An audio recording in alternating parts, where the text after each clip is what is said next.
If you have a cell phone, you know how annoying those scam calls and texts can be. But if you're not careful, these scammers can steal your sensitive information and money in just mere seconds. We've been hearing more and more about how these scammers are becoming more advanced, and it's hard to know what's real and what's not.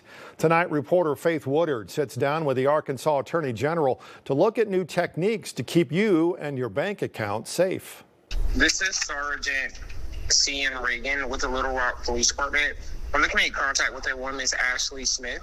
This is a voicemail Ashley Smith of Little Rock received on her cell phone only a few weeks ago. The scammer urging her to call them immediately. He said that I had missed court the day before, and I explained to him what court was he talking about. He said I was served papers back in October. I was subpoenaed to court and I had missed it. This voicemail is one of the latest tactics scammers are using to convince you to send them money or sensitive information. Investigators say these calls often prey on your emotion. He then explained to me that I had a gag order, that I needed to go to the police department and see the paperwork because he said I did sign my name. And I told him I didn't. He said, well, somebody else did sign your name and you need to figure out who this is. Smith says the scammer then demanded money. Concerned that the call was legitimate, she says her heart began racing. I just kept telling him, you need to call my attorney, and he hung up on me at that point. Smith says the scam was so convincing, after hanging up, she even tried fact-checking the scammer to see if a Sergeant Reagan was a real person. That's when we called Internal Affairs, explained to them what happened. And they said that there was a sergeant named Reagan, but that wasn't him, and that somebody is pretending to be a sergeant from Little Rock Police Department. She may not have lost any money, but Smith tells us she's shocked at how advanced and convincing scams are becoming. Attorney General Tim Griffin agrees. And we are always trying to analyze and figure out the new innovative ways that they're using to scam Arkansans, and we're making great progress, but it's always a fight. It never ends.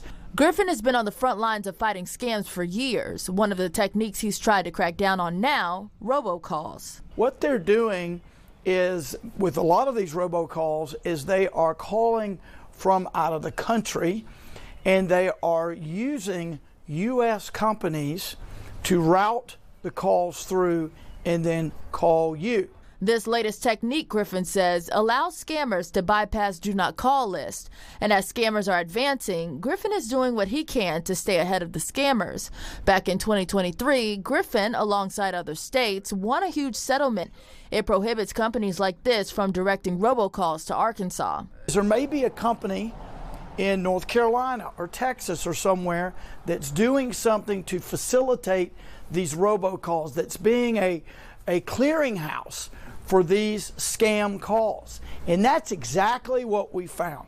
So we have had cases where we have gone after some of these companies out of state and we have stopped them. But techniques to bypass do not call lists aren't the only concern for Griffin. Some scammers are even spoofing caller IDs to make you more likely to fall for their scheme.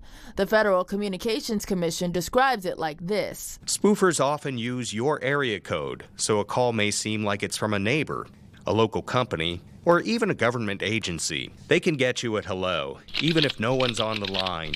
Sometimes scammers use spoofed robocalls to see if your line is live so they can target you later.